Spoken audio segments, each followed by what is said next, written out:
안녕하세요. 손품아입니다. 네, 오늘은 부동산 기술적 분석 6번째 시간입니다.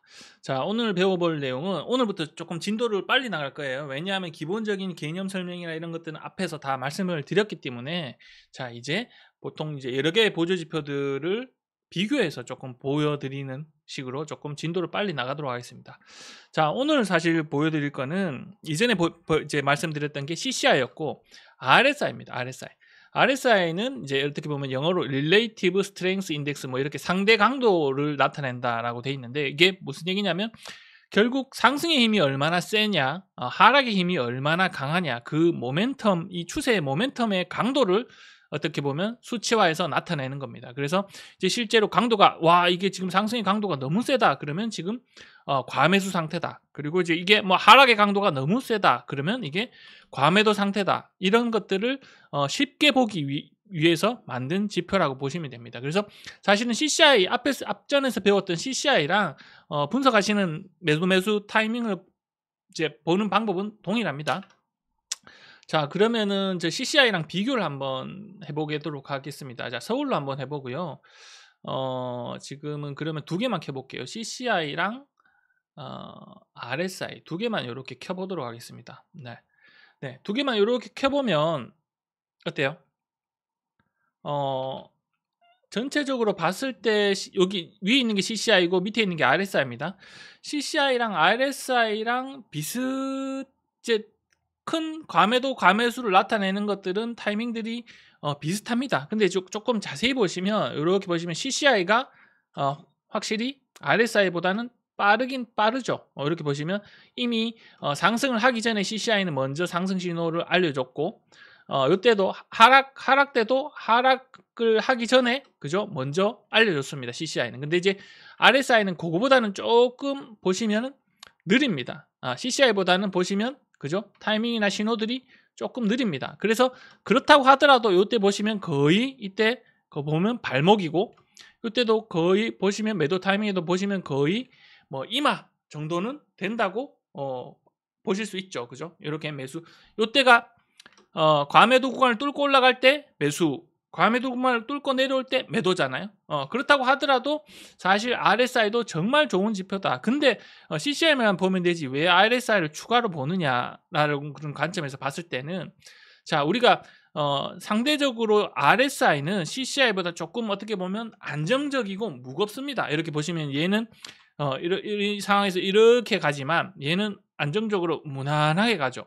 그래서 보면 CCI는 훨씬 조금 기민하고 예민하고 빠르고 그래서 예를 들면 서울 같은 경우 이때 2019년에 한 6개월 8개월 정도 하락이 나오니까 이때는 CCI는 이거는 이제 하락 전환됐다 신호라고 전환됐다 그래서 이렇게 과매수 구간을 뚫고 내려오는 신호를 줬습니다. 그렇지만 RSI 같은 경우에 그것보다 훨씬 안정적이고 무겁기 때문에 얘는 이 정도는 파실 상황이 아니에요 라고 이렇게 RSI는 그런 민감도라는 게 안정성 이런 것들이 조금 다릅니다. 그래서 사실은 정말 RSI까지 이렇게 보시면 매도 신호가 떴다라고 하면 이때는 사실은 무조건 파는 게 맞는 시점이 확률이 훨씬 높다고 보는 거겠죠.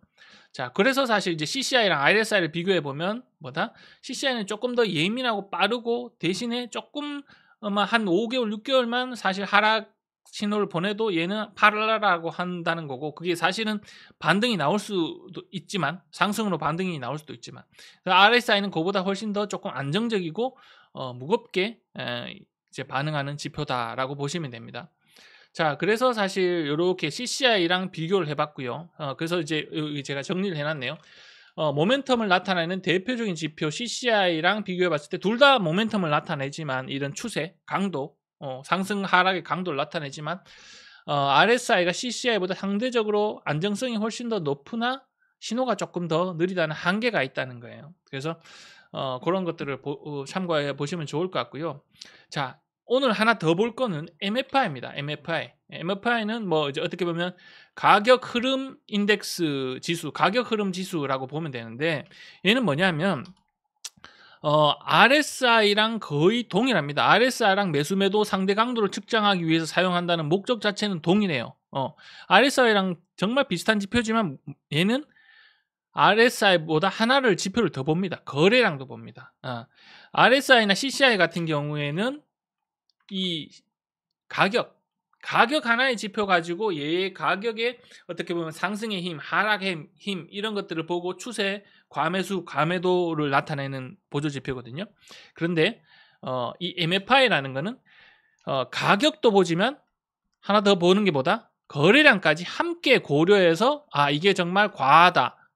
아니면 단기간에 거래량이 너무 많이 터졌으면 얘는 그것도 같이 감안을 해서 이거는 조금 과매수 상태다라고 반영해 준다는 거예요. 그래서 얘는 거래량을 감안한 RSI라고 불립니다. MFI는. 자, 그래서 MFI까지 한번 3개를 추가로 해서 비교를 한번 해보도록 하겠습니다. 자, 보시면 MFI는 보시면 거래량이 제공되는 2006년부터 이렇게 기간이 제공됩니다. 그죠? 얘네들 CCI나 RSI는 거래량을 제외하고 이 매매 가격의 어떻게 보면 변동이나 이런 것들로 사실 강도를 측정하기 때문에 그 전부터 거래량이 없는 구간에도 다 계산이 되는 겁니다. 자, 그런 이제 차이점이 있고 이 3개를 한번 서울을 가지고 이렇게 비교를 해보면 자, 사실은 우리가 거래량을 가지고도 분석하는 방법들을 배웠죠. 거래량 복습 한번 해보면 거래량은 뭡니까? 신호 2가지.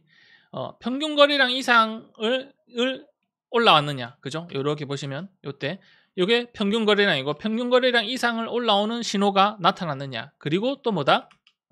이 보시면 단기 거래량, 초록색 단기 거래량이 장기 이동 평균 거래량을 치고 올라왔느냐.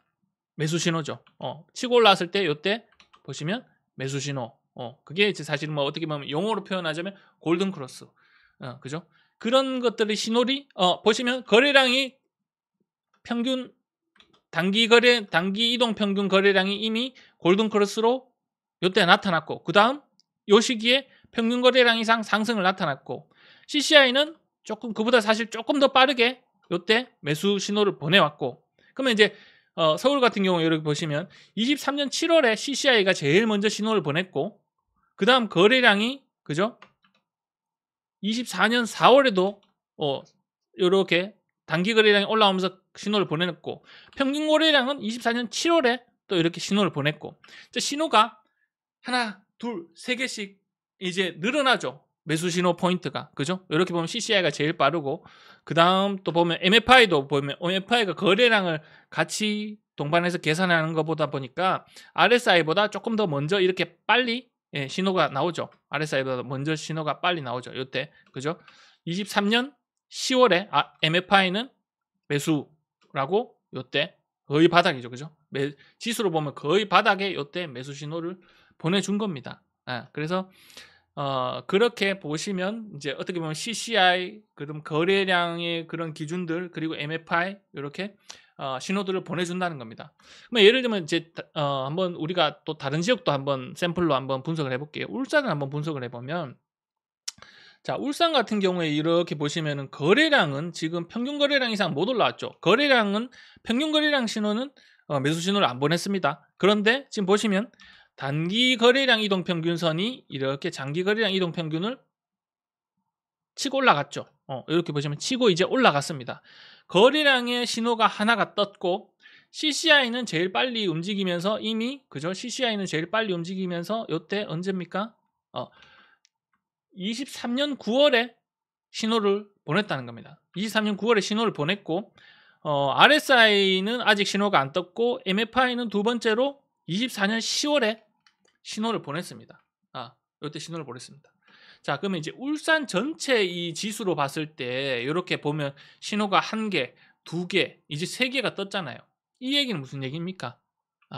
그 얘기는 무슨 얘기냐면 예를 들어서 이렇게 울산으로 가볼게요.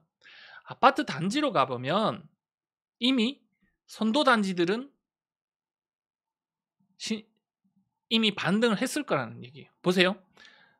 울산에 지금 보면 제일 평당가가 비싼 아파트 대연 더샵 2단지인데 이때 보시면 요건 이제 스토캐스틱 신호가 이렇게 보시면 과매도 구간을 뚫고 올라갔죠. 이때가 언제입니까?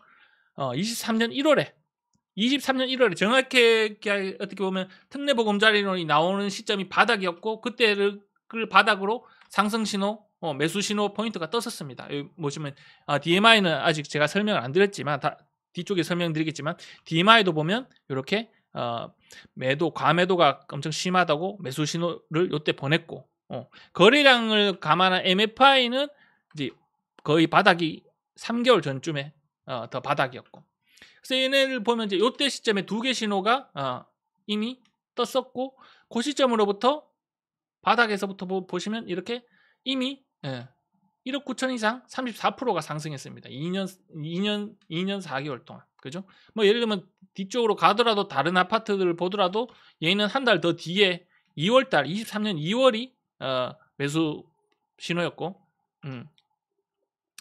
2월 이제 스토캐스틱은 아직 제가 설명 안 드렸지만 요게 이제 실제로 요 과매도 구간을 뚫고 올라갈 때는 2차 신호고 1차 신호는 뭐냐면 요 얇은 선이 이제 요 굵은 선이 이렇게 뚫고 올라갈 때입니다. 요 신호 1차 신호 이게 2차 신호인데 요건 이제 스토캐스틱은 다음 타임에 설명을 드릴 겁니다. 어쨌든 요때 신호들이 이미 다 나왔다는 겁니다. 이 얘기를 제가 왜 하고 있냐 하면 보조지표만 보시고 이제 그 전체적인 흐름들을 파악하실 때 한 개의 신호들이 이미 이렇게 사실 울산 같은 지역은 떴잖아요. 울산 같은 지역은 이렇게 한두 개가 떴잖아요. 그러면 이미 그 지역의 선도단지들은 상승을 시작을 하려고 하거나 했다는 겁니다.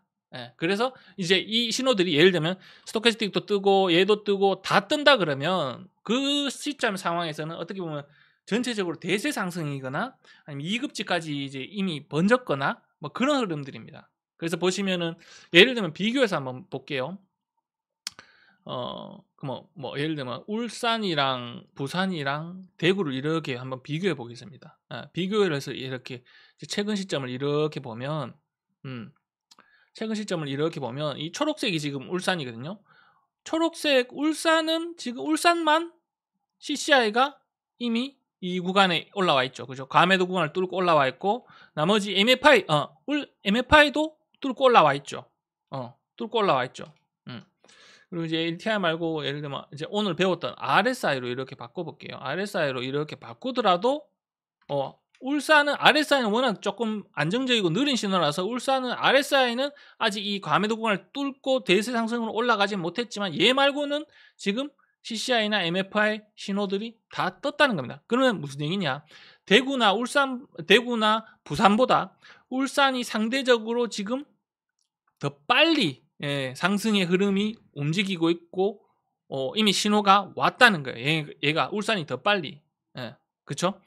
그렇다고 하더라도 자 그러면 이제 우리가 이제 생각해 볼 건 뭐냐? 야 지금 똘똘한 한 채 사실 시기니까 더 좋은 지역, 더 큰 지역을 하는 게 맞지 않냐? 울산은 사실 뭐 대구나 부산보다는 작은 도시고 뭐 지금 뭐 조선이나 이런 경기도 안 좋은데라고 생각하실 수 있잖아요. 그렇지만 저는 이제 모두가 강남을 살 수 있는 게 아니지 않습니까? 그죠? 그렇기 때문에 여러분들이 그런 것들은 특히나 실거주자분들은 그게 그렇게 고민할 필요가 없다는 거예요. 무슨 얘기냐면 자 예를 들면 이런 겁니다. 뭐든지 모두한테 좋은 게 다 정답은 아니라는 거거든요. 예를 들면 지금 부산, 대구, 울산을 대장 아파트들의 지금 시세 흐름을 한번 비교를 한번 해보겠습니다. 자 이렇게 세 개 지역 대장 아파트 시세를 한번 비교를 해보면 물론 이렇게 보시면은 셋 다 울산, 대구, 부산 다 시세가 대장 아파트들은 반등을 했습니다. 자 그렇다고 하더라도 조금 내려보시면 여기가 무슨 얘기냐면 지금으로부터 이 단지들이 똑같이 20%씩 오른다고 가정했을 때 물론 이건 수정은 가능합니다. 이렇게 10%도 되고 20% 오른다고 가정했을 때 예를 들면 2년 뒤에 20% 오른다고 가정했을 때 지금 보시면 예를 들면 투자로 들어가신다고 하면 투자금 차이가 나죠. 그죠? 대구나 부산 같은 경우에 지금 얘네들 대장 아파트가 8억 갭이 8억 이상입니다. 그죠? 8억 이상입니다. 근데 울산 같은 경우에 보시면은 지금 3억 5천입니다. 갭이. 상대적으로 2배 이상 투자금이 2배 이상 차이 납니다. 그 얘기는 무슨냐면 예를 들면 똑같이 20% 오른다고 가정했을 때 얘는 울산 아파트 같은 경우에 투자금 대비 수익률이 53%고 나머지 지역들은 대구나 부산은 비슷하게 투자금 대비 수익률이 33%라는 겁니다. 물론 그죠? 이 투자금액은 얘는 2억 8천이고 얘도 2억 8천이고 얘는 1억 8천 올랐지만 실제로 내가 투자금을 넣은 것 대비해서 수익률을 보자면 우리가 뭐 돈이 한정적 무한이 있는 건 아니지 않습니까? 그러니까 가진 돈 대비 조금 최고의 효율로 하자면 실제로는 지금 투자로 보기에는 적당한 투자금 대비 수익률로 보자면 울산 아파트가 오히려 더 지금 시점에 투자금이 적게 드는 효율이 있다는 겁니다. 사실은 이렇게 안 봐도 여러분들 여기 지금 이제 사실은 여기 어디입니까? 지역 비교해서 자, 전체적으로 이렇게 보면 아까 어디를 봤죠? 부산, 울산, 대구 이렇게 해서 뭘 보면 사실 그런 것들을 알 수 있냐면 전세가율을 이렇게 보시면 압니다. 그죠? 전세가율. 제가 전세가율은 사실은 지역별로 이 상대적인 거기 때문에 그 지역의 평균 전세가율 대비해서 지금 얼마나 높냐 낮냐를 이렇게 보면 울산은 평균 전세가율이 이렇게 되는데 평균보다 지금 전세가율이 높다는 얘기예요. 전체적인 평균 2000년부터 평균 전세가율보다 지금 울산은 평균적으로 더 전세가율이 높다는 거고 대구랑 부산은 거의 지금 전세가율이 평균보다 훨씬 많이 떨어져 있다는 거예요. 그러니까 사실은 이 지역 울산이라는 지역에 비해서 투자금 대비 수익률이 많이 낮게 나오는 겁니다. 물론 실거주인 경우에는 사실 굳이 대구에 부산에 실거주를 하실 분들이 굳이 울산에 가서 할 필요가 없죠. 근데 만약에 내가 전세를 주면 투자자라면 그거는 투자금 대비 수익률을 따져보자면 또 그 계산이 달라진다는 얘기입니다. 제 이야기로 사실은 이제 잠깐 이야기가 옆으로 보조지표 이야기하다가 빠졌는데 결국에 사실은 우리가 제일 효율적인 나한테 제일 도움이 많이 되는 투자를 할 줄 알려면 이런 부분들을 또 조금 같이 보셔야 되기 때문에 이야기를 말씀을 드렸습니다. 사실은 이제 이게 어떻게 흘러간 거냐면 울산은 신호가 여러 가지 보조지표 신호들이 다 나온 게 아니고 한 개만 나왔는데 한 개만 나온 것도 뭐다? 결국 얘네들이 한두 개가 나왔으면 이미 그 지역의 선도단지들, 대장단지들은 이미 상승을 시작했을 확률이 높다라는 거였고 그게 첫 번째 이야기고 자, 이 보조지표들을 다른 지역들하고 예를 들면 울산이랑 대구랑 부산이랑 이렇게 비교를 해봤을 때 보니까 상대적으로 그러면은 울산이라는 지역이 다른 지역들보다 더 힘이 강하고 이미 상승의 힘이 더 세다라는 것을 사실 얘만 봐도 알 수 있다는 거죠. 알 수 있다는 거고 그렇게 해서 지금 먼저 상승장으로 진입한 거는 어디다라는 거고 그런 것들을 구분할 수 있다는 거고 거기에서 조금 내가 투자라고 생각한다면 투자금 대비 수익률을 한번 고려해 볼 때 어떤 식으로 비교를 해봐야 되느냐 그런 방법까지 연결해서 조금 설명을 드렸습니다. 자, 그래서 사실 오늘 그런 방법으로 CCI 그리고 MFI 그리고 RSI 오늘 RSI를 비교를 해서 조금 설명을 드렸고 장단점들을 비교를 해서 설명을 드렸고 다음 시간에는 슬로우 스토캐스틱을 설명을 드릴 건데 얘도 거의 비슷합니다. 근데 이제 제가 얘를 오늘 같이 설명을 안 한 이유는 얘는 이제 보는 방법이 한 가지가 조금 더 있어요. 그래서 사실 이렇게 보시면 디폴트로 이렇게 보시면 슬로우 스토캐스틱을 제가 MFI보다 더 위쪽에 올려놨죠. 사실 제일 어떻게 보면 신뢰성 있고 저는 좋아하는 지표들을 사실은 이렇게 우선순위를 위쪽에 배치해놨다고 말씀드렸잖아요. 그래서 사실은 MFI보다 저는 슬로우 스토캐스틱을 더 이제 마음에 들어 하거든요. 왜 그런지 또 그런 부분들을 다음 시간에 알려드리도록 하겠습니다. 자, 그럼 오늘은 여기까지 하고 네, 다음 시간에 만나요. 손푸망TV 채널 구독, 좋아요, 알림 설정 부탁드려요.